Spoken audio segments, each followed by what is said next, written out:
poluição.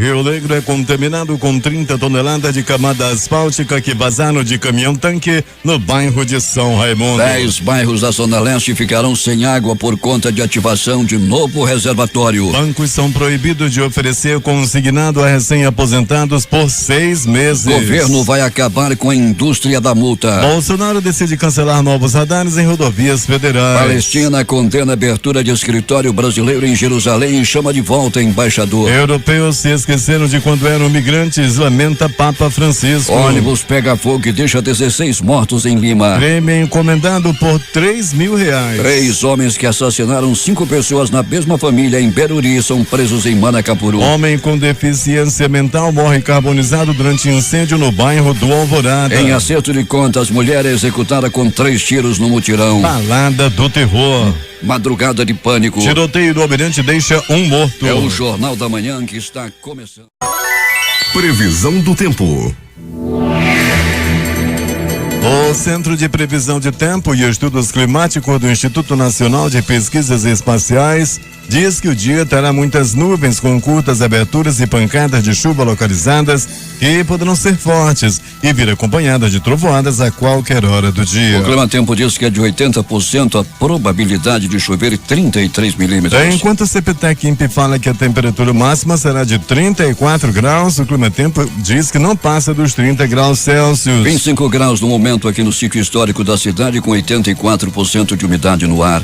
Os ventos estão calmos com 4 km/h de velocidade. É segunda-feira, 1º de abril. Chegamos aos 91 dias do ano. Faltam 274 para terminar 2019. Dia de Santo Hugo de Grenoble. Também comemoramos o dia da abolição da escravidão dos índios. Dia Internacional da Diversão no Trabalho e o Dia da Mentira. O Dia da Mentira, também conhecido como Dia das Mentiras, Dia das Petas, Dia dos Tolos, Dia da Gafe ou Dia dos Bobos, é uma celebração anual em alguns países europeus e ocidentais, comemorada em 1º de abril, pregando partidas e espalhando boatos como formas de assinalar a data. O Mandela diz que a brincadeira surgiu na França. Desde o começo do século XVI, o Ano Novo era festejado no dia 25 de março, data que marcava a chegada da primavera. As festas duravam uma semana e terminavam no dia 1º de abril. No Brasil, o 1º de abril começou a ser difundido em Minas Gerais, onde circulou a mentira. Um periódico de vida efêmera, lançado no 1º de abril de 1828, com a notícia do falecimento de Dom Pedro, desmentida no dia seguinte. A mentira saiu pela primeira vez a 14 de setembro de 1849, convocando todos os credores para um acerto de contas no dia 1º de abril do ano seguinte, dando como referência um local inexistente. Na mitologia nórdica era o dia consagrado ao deus Loki, dos truques e das brincadeiras. Foram normais operações de pousos e decolagens no aeroporto Eduardo Gomes durante toda a madrugada. O que conta a história. 1810, Napoleão casa-se com a arquiduquesa Maria Luísa, filha do imperador da Áustria, Francisco. 1885, os insurretos colombianos se apoderaram do Panamá e incendiam parte da cidade de Colón. 1888, a princesa Isabel participa do ato de libertação coletiva dos escravos de Petrópolis. 1909, o último destacamento de tropas norte-americanas abandona Cuba. 1924, Hitler é condenado a 5 anos de prisão por alta traição ao pretender depor à força o governo bávaro no dia 8 de novembro anterior. 1933, na Alemanha nazista, é iniciada a perseguição contra os judeus. O governo pede que sejam boicotados todos os empreendimentos cujos donos sejam judeus. Em 1945, o Brasil estabelece relações com a União Soviética. Ainda em 1945, na Segunda Guerra Mundial, as tropas norte-americanas desembarcam em Okinawa, etapa prévia à entrada no Japão. 1958, a Rádio Rebelde de Cuba difunde a declaração de guerra total de Fidel Castro ao regime de Fulgêncio Batista. 1961, Cuba é proclamada República Democrática Socialista. 1964, um golpe militar derruba João Goulart da presidência. 1964, o Exército prende Miguel Arraes, governador de Pernambuco. Na Guanabara, Carlos Lacerda reforçou o esquema de segurança do Palácio para a eventualidade de uma intervenção federal no estado. E em 1977, Ernesto Geisel decreta o recesso do Congresso Nacional. Agora 5h56 em Manaus. Sejam bem-vindos ao Jornal da Manhã. Bom dia, Eduardo. Bom dia, Paulo. Bom dia, ouvintes. E já fomos às primeiras informações desde as ruas da cidade, onde está o repórter Alberto Pellegrini. Um bom trabalho para você nessa semana que começa, Pellegrini. Para você também, Paulo Guerra, muito bom dia a você, bom dia Eduardo Silva, bom dia ouvinte do Jornal da Manhã. Estamos aí, Paulo Guerra, nas ruas da cidade, já para apostos para as primeiras informações. Pellegrini, tivemos um tiroteio no Almirante. Vamos às informações mais atualizadas. Pois é, Paulo Guerra, um homem foi assassinado lá no Almirante, né? O corpo já está sendo removido nesse momento para o Instituto Médico Legal. Foi dentro das dependências do Almirante, que fica no bairro de Santo Antônio. O homem foi morto com 3 tiros. Paulo Guerra, ainda havia muita gente, estava completamente lotado o clube por volta das 4h15, quando houve esse homicídio, onde houve esse crime lá no Almirante. A correria foi das maiores, um desespero e uma pessoa morta. A balada termina em sangue, terror e um morto, né, Pellegrini? Alguém saiu ferido mais, Pellegrini? Não, Paulo, aí ninguém saiu ferido, né? Saiu muita gente ainda empurrada, pisoteada, mas sem nenhum ferimento mais grave, Paulo Guerra. A vítima tinha 26 anos de idade. Um rapaz, portanto, de 26 anos de idade. Seria um acerto de contas, Pellegrini, ou uma briga entre os participantes da balada? Pois é, Paulo, a polícia está trabalhando nesse caso, nesse momento, né? Está tentando buscar as maiores informações, já estamos aqui nas proximidades, já estivemos na frente, nos afastamos um pouco agora, mas o fato é que está muita movimentação ainda, Paulo. O carro do Instituto Médico Legal vai deixar o Almirante nos próximos minutos, corpo sendo removido nesse momento, depois do trabalho da perícia técnica científica. E após esse trabalho de ouvir algumas testemunhas, é aí que nós vamos saber, Paulo Guerra, se houve uma briga lá dentro ou se houve um acerto de contas. Não há notícia, não há informação sobre prisão, Pellegrini? Não, Paulo, até o presente momento não. Um homem com deficiência mental morreu carbonizado. Um incêndio que pode ter se originado de um ventilador ou de um ar-condicionado. Ele estava dentro do quarto, né, Pellegrini? Paulo, estava dentro do quarto, a mãe tinha ido para a igreja e infelizmente houve esse sinistro e o rapaz acabou morrendo. Um acerto de contas, uma mulher foi executada com 3 tiros no bairro do Mutirão, Pellegrini. O corpo está no IML ainda ou já foi liberado? O corpo já liberado, Paulo, já foi liberado do Instituto Médico Legal para o posterior velório e sepultamento, Paulo Guerra, numa ação muito rápida dos profissionais do Instituto Médico Legal, que logo fizeram o exame de necrópsia. A família também rapidamente foi ao Instituto Médico Legal e o corpo já liberado. Pellegrini, você que vai daqui a pouco para Manacapuru, tome muito cuidado porque tem problemas na estrada, viu, Pellegrini? Daqui a pouco vamos trazer informações. Pois é, Paulo, né? Temos problemas aí à altura do quilômetro 70, né? Vamos ter muito cuidado, sim, e vamos aí, né? Até Manacapuru, vou lá dar um abraço no Macena, vou ao Arapapá, dar um abraço no seu Arthur, lá do Arapapá, que fez aniversário ontem. Um abraço também pro Beto D'Angelo, que está lá também nos esperando, Macena. Vai ser muito bacana hoje lá no município de Manacapuru, sem contar, né, Paulo Guerra, com a boa acolhida do companheiro Zeg Deg. Sem dúvida alguma. Pellegrini, um bom trabalho para ti, até daqui a pouco. Daqui a pouco vamos voltar, Paulo, com essas e outras informações, chegando informações com detalhes desse crime que ocorreu agora há pouco dentro do Almirante, onde uma pessoa morreu. Já todos os detalhes em relação a esse crime que deixou um jovem de 26 anos morto a tiros. Foram 3 balas, Paulo Guerra, que tiraram a vida desse homem durante essa balada. Está todo mundo pautado, não, Pellegrini? Ah, sim, Paulo Guerra. Almirante é o caminho da pauta mais recente no momento. Agora 6 horas em Manaus, que tem tempo instável e a temperatura é de 25 graus. A Secretaria de Estado do Trabalho, CETRAB, oferta 37 vagas de emprego nesta segunda-feira. Os interessados devem comparecer na sede da CETRAB e na Galeria Mais, na Avenida de Djalma Batista, entre o Amazonas Shopping e o Plaza Shopping. Iniciam a partir desta segunda-feira as inscrições para a audição externa do Coral Infantil do Liceu de Artes e Ofícios Cláudio Santoro. A audição acontece no dia 10 de abril, das 14 às 17 horas, na sede do Liceu, no Sambódromo. As inscrições são gratuitas e poderão ser realizadas das 8 às 12, das 13 às 17 horas, no Bloco F do Sambódromo.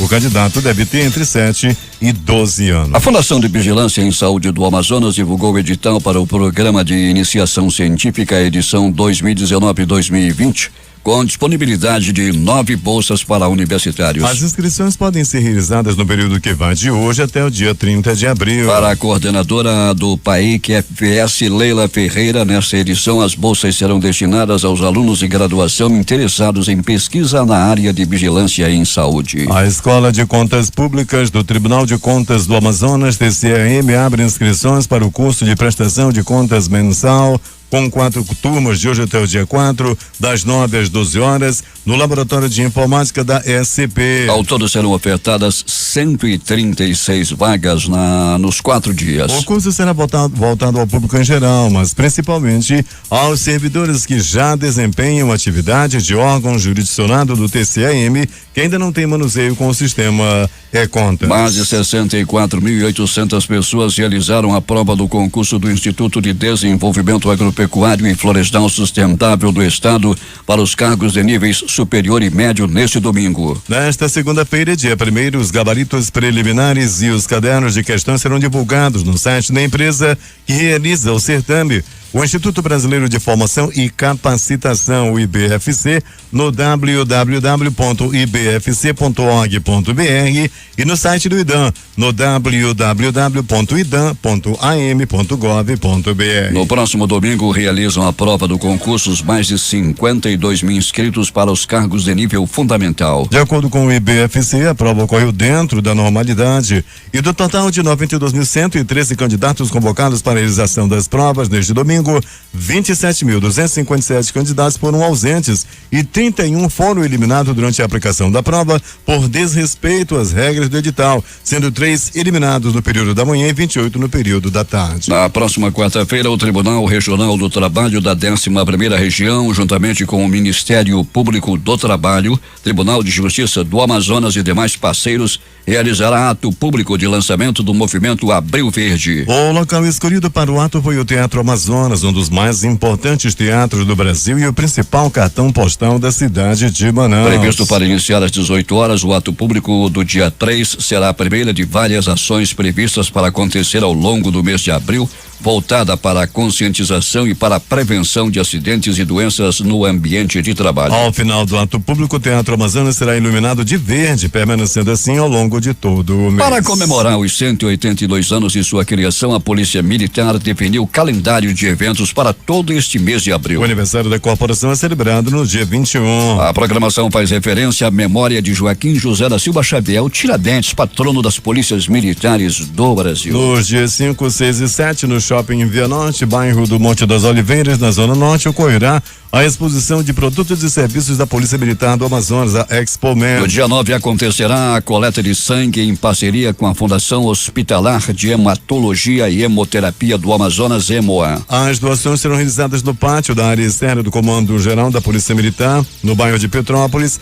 e serão abertas a todos que quiserem participar. Já no dia 10, às 8h30, será celebrado o culto ecumênico no oratório da Polícia Militar, também no Comando Geral. Uma ação socioambiental irá promover o recolhimento de lixo e plantio de mudas de árvores nos dias 11 e 12. A atividade de coleta de lixo envolverá alunos do projeto Formando Cidadãos e já tem local definido, a Praia da Ponta Negra. O local do plantio será anunciado em breve. Também entra no cronograma de comemorações a visitação ao museu, que conta a história da Polícia Militar do Amazonas do Palacete Provincial. A tradicional cavalgada está programada para amanhã do dia 20. Os cavalos do Regimento de Policiamento Montado sairão do Comando de Policiamento Especializado no bairro Dom Pedro e seguirão pela Avenida Pedro Teixeira. Além dos cavalos da Polícia Militar, animais de outras áreas irão participar. Em sequência, acontecerão as corridas a Tiradentes, iniciando com a corridinha infantil no dia 20 às 16 horas. No dia seguinte, dia 21, data do aniversário da corporação, acontecerá a tradicional corrida Tiradentes.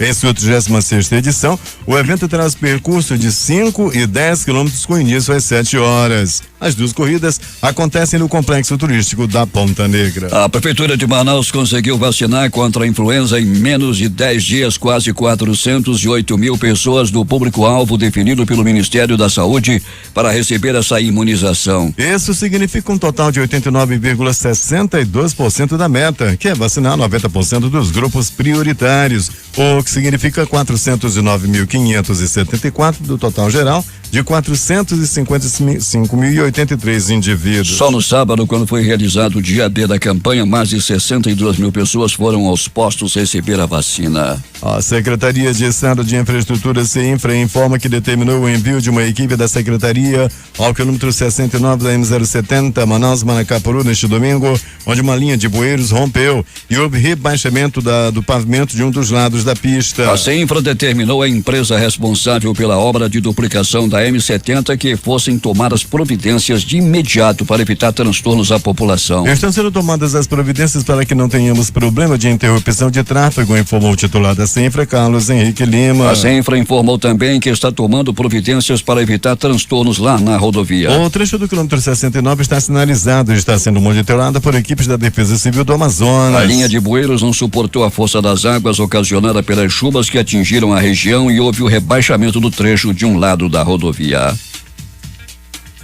Quase 25 mil litros, o equivalente a 30 toneladas de camada asfáltica, mais conhecida como piche, vazaram de um caminhão-tanque da empresa Transbetuminosa na madrugada de ontem. Atingiram parte da rua Agostinho Cavalheiro Martim, no bairro de São Raimundo, e o mais grave, contaminou uma área de floresta e as águas do Rio Negro nas imediações do Porto das Balsas de São Raimundo. O Batalhão de Policiamento Ambiental da Polícia Militar, no Instituto de Proteção Ambiental do Amazonas, IPAAM, e o IBAMA foram até o local do vazamento. A área foi isolada por agentes da Superintendência Municipal de Transportes Urbanos, SMTU.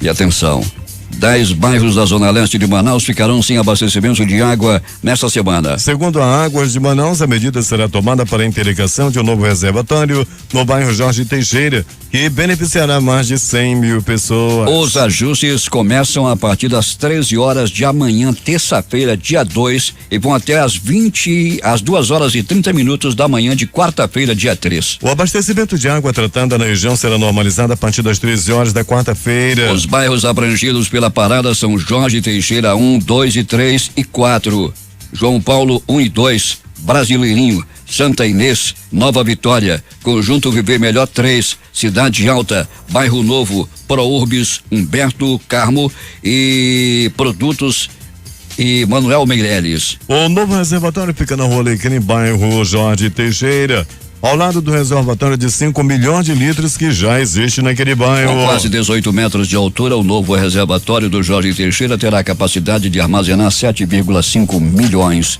de litros. Polícia.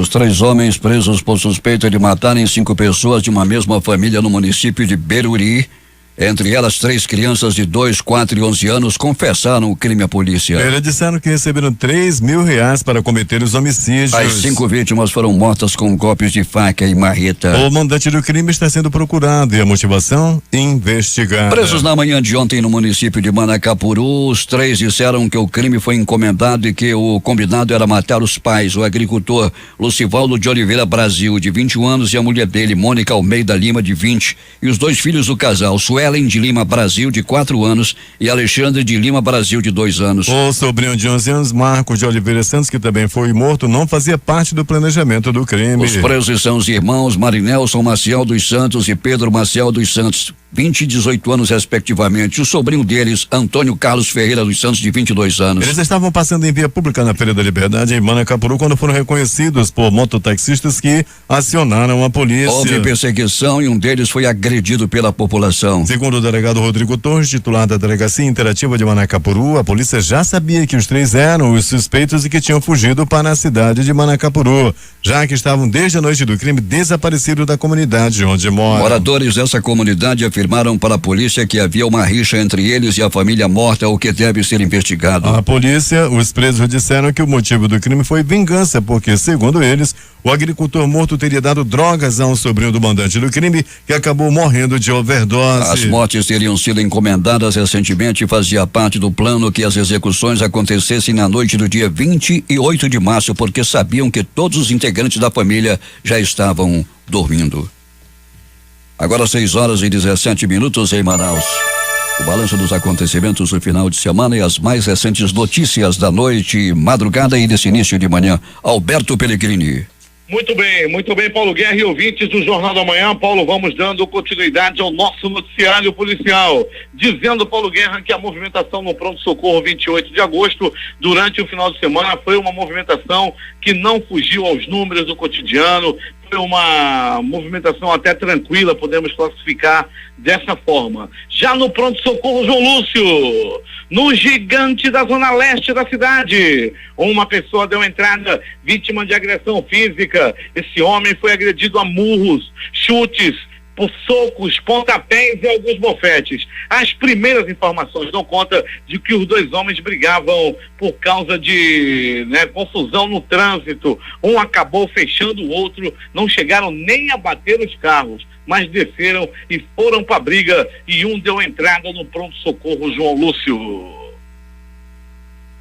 Ainda do pronto-socorro João Lúcio, uma pessoa deu entrada vítima de uma paulada na cabeça. Esse homem acabou levando essa paulada, segundo as primeiras informações, em um bar localizado no bairro Zumbi dos Palmares. A paulada pegou bem na cabeça deles. Informações dão conta de que os dois estavam brigando pelo amor da mesma mulher. Estavam brigando por causa de mulher. Um de 19, outro de 18 anos estavam brigando pelo amor da mulher, e o que tem 19 anos acabou acertando o que tem 18. Isso aconteceu lá no bairro Zumbi dos Palmares. Lá no bairro Zumbi dos Palmares é onde mora o Josemar Antunes, do grupo Radar de Notícia. O melhor grupo de WhatsApp de notícia policial é o Radar de Notícia, que é comandado pelo Josemar Antunes. Abraço ao Josemar, já também nas ruas da cidade, colhendo as informações.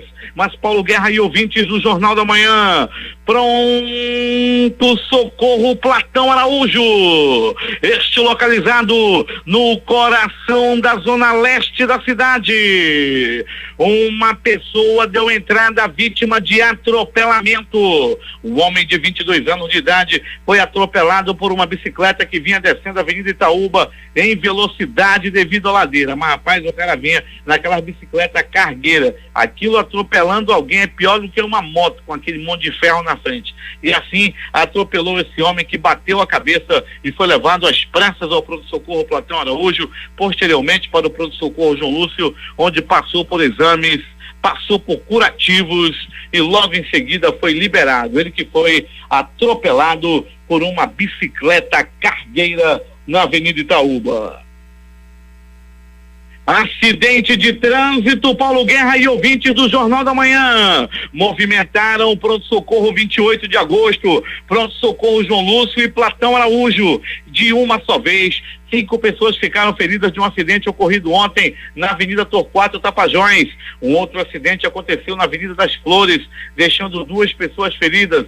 Uma pessoa também deu entrada vítima de atropelamento, mais uma no pronto-socorro Platão Araújo. O trânsito muito agitado realmente no final de semana. Um homem de 20 anos de idade, um jovem de 20 anos de idade, o Giovanni, foi atingido com um tiro no rosto na noite de sábado para domingo. Foi no bairro de São José 1. O crime aconteceu lá e ele está em situação difícil no pronto-socorro. Segundo as primeiras informações, a vítima foi abordada por uns suspeitos que efetuaram o disparo e em seguida fugiram, sem até o presente momento não serem identificadas. Foi uma tentativa de homicídio que ocorreu no bairro de São José e a vítima foi levada ao pronto-socorro João Lúcio, onde permanece até o presente momento internado. E mais de polícia. Paulo Guerra e ouvintes do Jornal da Manhã, mais 2 ônibus do transporte rodoviário, dos ônibus comuns, foram assaltados durante o final de semana. Mais 2, só que chegou ao meu conhecimento que a média de assalto, Paulo, é de aproximadamente 5 ônibus por dia. É agora. As notícias do Instituto Médico Legal. Saiba agora quem foi para a pedra nas últimas 24 horas. Paulo Guerra e ouvintes do Jornal da Manhã, atenção! E atenção! Conforme o Jornal da Manhã, a difusora já informou nesta edição do Jornal da Manhã que um dos crimes mais bárbaros já acontecidos no Amazonas.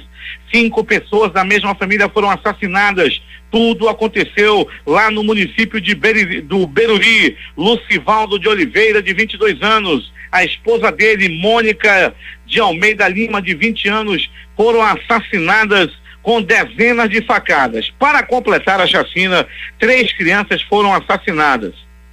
As crianças de 2, 4 e 11 anos foram mortas a marretadas, isso mesmo, marretadas. As fotos que viralizaram aí nas redes sociais são de cenas realmente macabras. Os bandidos foram presos em Manacapuru, como já foi dito aqui no Jornal da Manhã, que o Antônio Carlos Ferreira dos Santos, de 22 anos, os irmãos Marinilson Maciel dos Santos, de 20 anos, e o Pedro Maciel dos Santos, de 18 anos, receberam R$3.000 para executarem a família, num crime mais bárbaro, um dos crimes mais cruéis, covardes, já acontecido no Amazonas. Tomara que esses bandidos apodreçam na cadeia ou tenham o mesmo fim que tiveram a família. Tomara que alguém lá pela cadeia acerte eles a marretadas do mesmo jeito que eles mataram as crianças.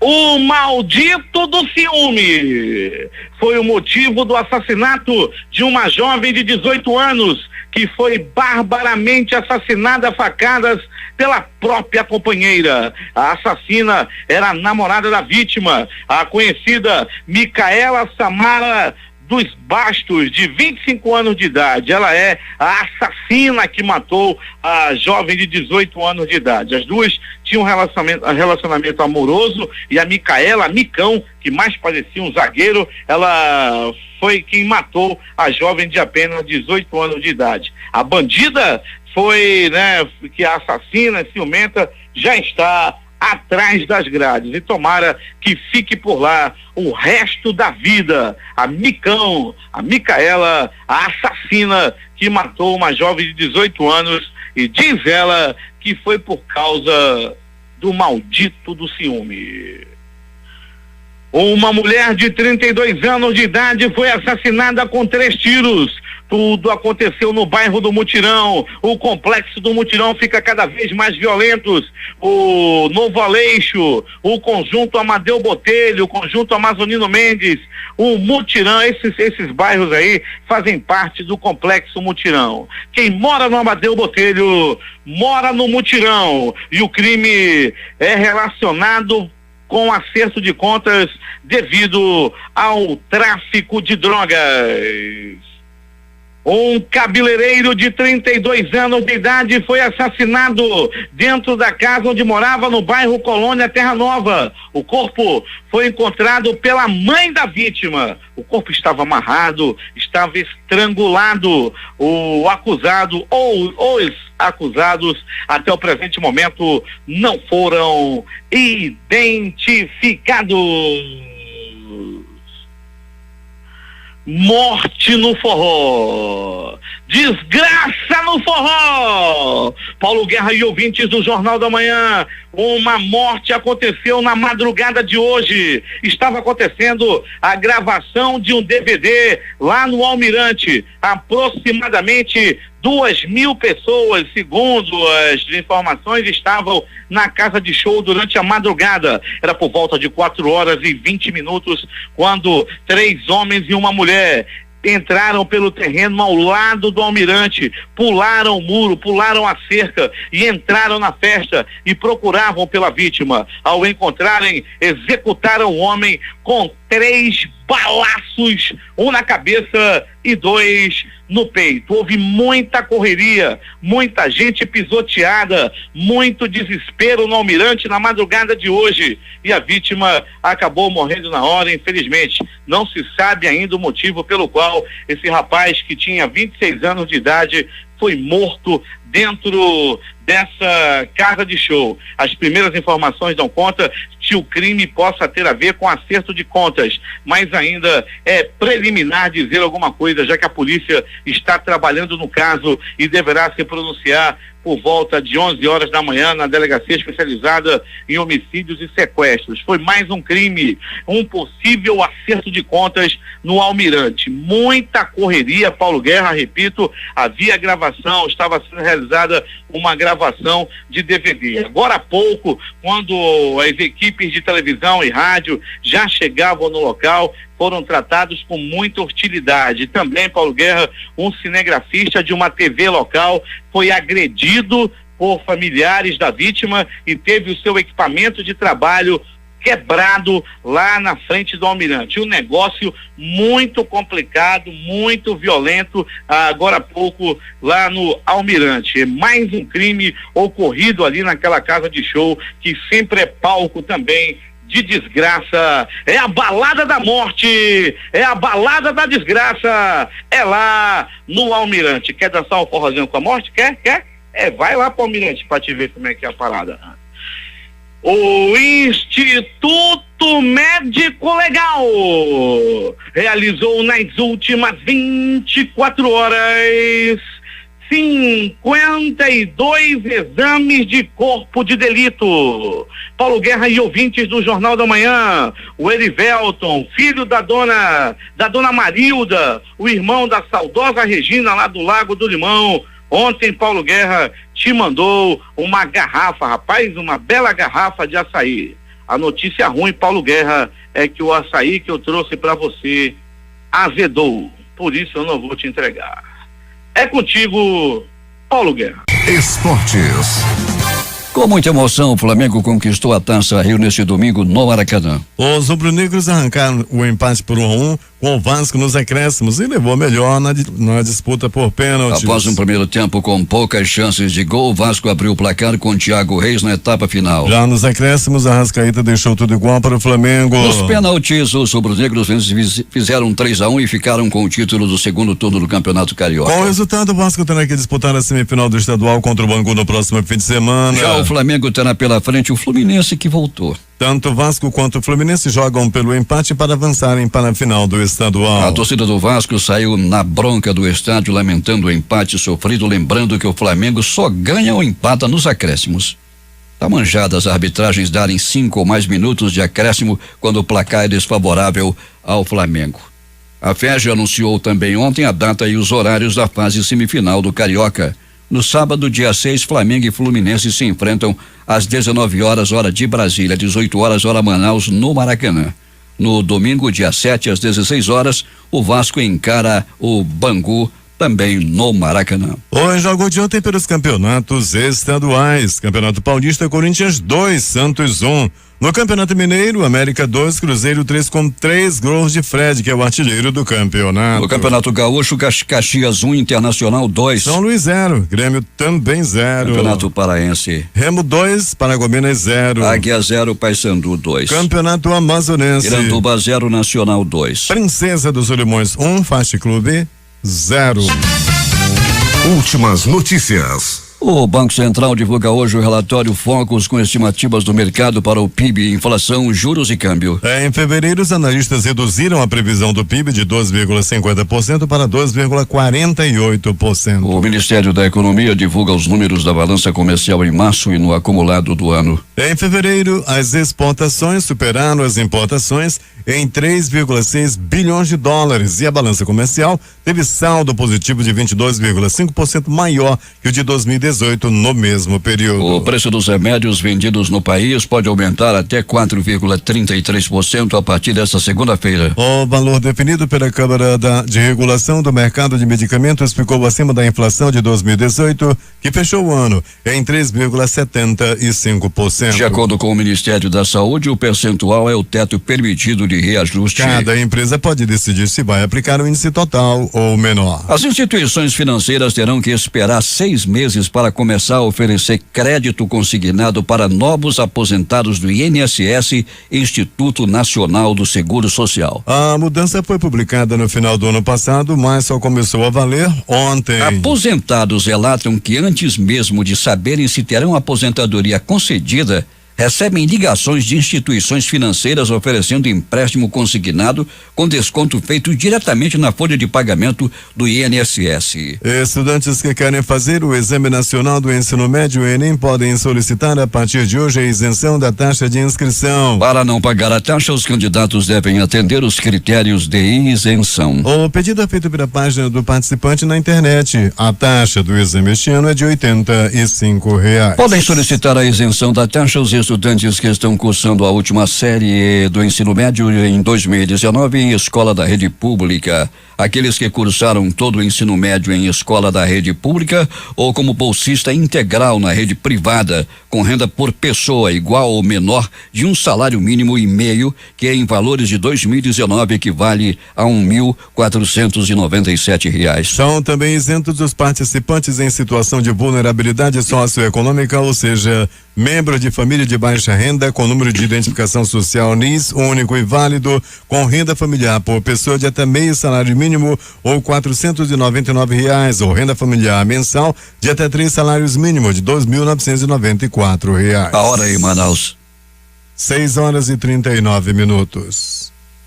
Passageiros de um voo que partia de Porto Alegre, do Rio Grande do Sul, com destino a Brasília, saíram da aeronave após as luzes do corredor apagarem 2 vezes antes da decolagem na manhã de ontem. Segundo a Latam, o voo LA 4555 passou por uma manutenção corretiva antes de iniciar o processo de decolagem e que seguiu viagem normalmente após o procedimento que é comum na aviação. Em nota, a companhia informou que o procedimento não afeta a segurança da aeronave nem dos passageiros. Cerca de 60 pessoas desceram após se sentirem inseguras. Na próxima quarta-feira, o relatório sobre a proposta que transforma parte das emendas orçamentárias das bancadas estaduais em despesas obrigatórias, a chamada PEC do orçamento impositivo, deve ser apresentado à Comissão de Constituição e Justiça do Senado. A Agência Brasil, o relator da proposta, senador Esperidião Amin, do PP de Santa Catarina, adiantou que pretende descartar o artigo 165 do texto aprovado em uma votação relâmpago na Câmara dos Deputados. O trecho trata especificamente do orçamento impositivo e, na avaliação de Amin, está escrito de maneira obscura e engessa o orçamento. O ministro da Casa Civil, Onyx Lorenzoni, disse ao blog que o presidente Jair Bolsonaro vai começar a receber presidente de 5 partidos a partir da quinta-feira, assim que voltar da viagem a Israel. Segundo Lorenzoni, a agenda será fechada nesta segunda-feira. O presidente vai receber os presidentes de partidos da companhia dos líderes do governo no Senado e na Câmara a partir de quinta-feira, afirmou o ministro. A operação faz parte da estratégia do governo de ajustar a comunicação com os parlamentares em meio a críticas de falta de articulação política do presidente, que atingiu o auge na crise entre Bolsonaro e o presidente da Câmara dos Deputados, Rodrigo Maia, do Democrata do Rio de Janeiro.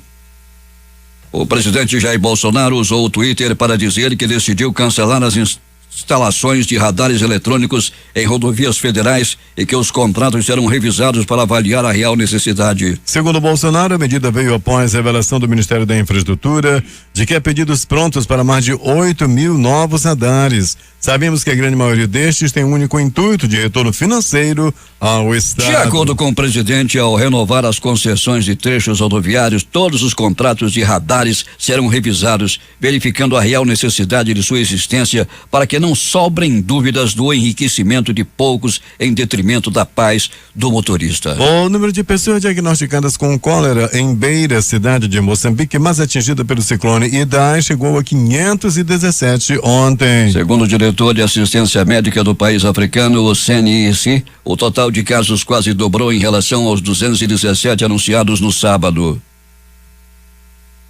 Uma das mulheres mais ricas da Rússia morreu neste domingo. Está entre as vítimas fatais da queda de um avião de pequeno porte em Egelsbach, uma cidade próxima de Frankfurt, na Alemanha. Outras 2 pessoas morreram no acidente. Natália Fileva, de 55 anos, era coproprietária da S7 Airlines, a segunda maior companhia aérea da Rússia. Segundo a revista Forbes, em 2018, a fortuna de Fileva foi estimada em $600 milhões, ou 2,3 bilhões de reais, o que a posicionava como a 4ª mulher mais rica da Rússia. A aeronave havia decolado de Cannes, no sul da França. Uma forte tempestade matou 25 pessoas e feriu cerca de 400 no sul do Nepal, informou o primeiro-ministro do país asiático, Sharmayoli. O chefe de governo nepalês afirmou que helicópteros estão prontos para resgate imediato e enviou condolências às famílias das vítimas. O número de mortos e feridos ainda pode aumentar, segundo uma autoridade do distrito de Bara, o mais atingido pela tormenta. Pelo menos 16 pessoas morreram e outras 7 ficaram feridas quando um ônibus de forma repentina pegou fogo em Lima, capital do Peru, de acordo com informações da Polícia Nacional Peruana. O incêndio aconteceu em um coletivo da empresa Saichi Bus, que estava na estação rodoviária e se preparava para cobrir a rota entre Lima e Chiclayo. O Papa Francisco lamentou a atitude da Europa em relação aos migrantes e em uma entrevista divulgada neste domingo. Criticou que tenham se esquecido de quando seus cidadãos migraram para a América fugindo da Segunda Guerra Mundial. A mãe Europa se tornou avó demais e envelheceu de repente, lamentou o pontífice argentino em uma entrevista ao programa Salvados da rede espanhola La Sexta, transmitida ontem à noite. Para mim, o maior problema da Europa é que se esqueceu de quando, depois da guerra, seus filhos iam bater nas portas da América, continuou o Papa. Francisco, que durante seu mandato se pronunciou frequentemente em favor dos refugiados e dos migrantes, disse sentir muita dor ante os milhares de imigrantes mortos no Mediterrâneo e não compreender a injustiça de quem fecha a porta para eles. Também lançou uma advertência aos que, como o presidente americano Donald Trump, propõem construir muros para deter o fluxo de imigrantes. Enquanto Bolsonaro está em Israel, o ministro da Economia, Paulo Guedes, se prepara para falar à CCJ da Câmara na próxima quarta-feira. Ele foi convidado pela segunda vez para apresentar aos deputados da comissão a proposta da reforma da Previdência. É na Comissão de Constituição e Justiça da Câmara que a proposta dá os primeiros passos para ser votada. Segundo o relator, um parecer sobre a reforma deve ser apresentado até o próximo dia 9. No Senado deve ser votada a PEC do orçamento impositivo, que obriga o governo a executar investimentos previstos e tira do executivo poder para remanejar despesas. A proposta foi aprovada em 2 votações da Câmara e deve ser analisada pelos senadores na quarta-feira, segundo o presidente da Casa, Davi Alcolumbre. A autoridade palestina condenou neste domingo a decisão do governo brasileiro de abrir um escritório comercial em Jerusalém e anunciou que vai chamar de volta seu embaixador no Brasil para consultas e para estudar uma resposta à medida. O Ministério entrará em contato com o embaixador da Palestina no Brasil para consultas, a fim de tomar as decisões apropriadas para enfrentar tal situação, diz o comunicado divulgado pelo Ministério das Relações Exteriores da Autoridade Palestina. Bolsonaro fez o anúncio da abertura do escritório após se reunir com o premier Benjamin Netanyahu neste domingo, seu primeiro dia de visita a Israel. A abertura do escritório é uma série diplomática para o embaraço gerado com países árabes após o presidente ter manifestado publicamente, logo após ser eleito, a intenção de transferir a embaixada brasileira de Tel Aviv para Jerusalém, a exemplo do que fez o presidente norte-americano Donald Trump. Bolsonaro participou na manhã de hoje em Jerusalém da cerimônia de condecoração dos militares israelenses que atuaram na operação de resgate de vítimas da tragédia de Brumadinho e vai visitar a Basílica do Santo Sepulcro e o Muro das Lamentações ao lado do premier Benjamin Netanyahu. Os principais jornais do país e seus destaques de capa nesta segunda-feira. O Globo do Rio de Janeiro. Palestinos reagem ao anúncio de Bolsonaro sobre o escritório em Jerusalém. A Folha de São Paulo estampa. Planalto e Eduardo Bolsonaro divulgam vídeo que celebra golpe de 1964. O Estado de São Paulo. Papa diz ter iniciado a cura da pedofilia na Igreja Católica. Planalto Central, capital da República, Correio Brasiliense. Governo deve 450 milhões às construtoras. Minha Casa Minha Vida pode parar. Valor econômico. Lucro das empresas em 2018 dobra com bom resultado de estatais e Vale. Estado de Minas. 3 cidades mineiras simulam rompimento de barragem. No Recife, o Jornal do Comércio. Pedido de isenção da inscrição do Enem começa nesta segunda-feira. Fortaleza, Diário do Nordeste. Escultura de Cristo Redentor e torre de igreja desabam em Viçosa do Ceará. Em Porto Alegre, o 0 hora. Venezuela tem panelaços e protestos espontâneos após novo apagão. Edições impressas locais. O Centenário Jornal do Comércio. Otimismo com emprego fica somente na capital. A crítica. Desastre ambiental, 30 toneladas de piche vazam no Rio Negro. Estas foram as principais notícias de ontem e as primeiras de hoje. Termina aqui o Jornal da Manhã. Participaram desta edição reportagens Alberto Pellegrini, a operação de áudio de Hernandes Sampaio e Hamilton Cabral. A apresentação Eduardo Silva e Paulo Guerra. Próxima edição, amanhã às 5h45.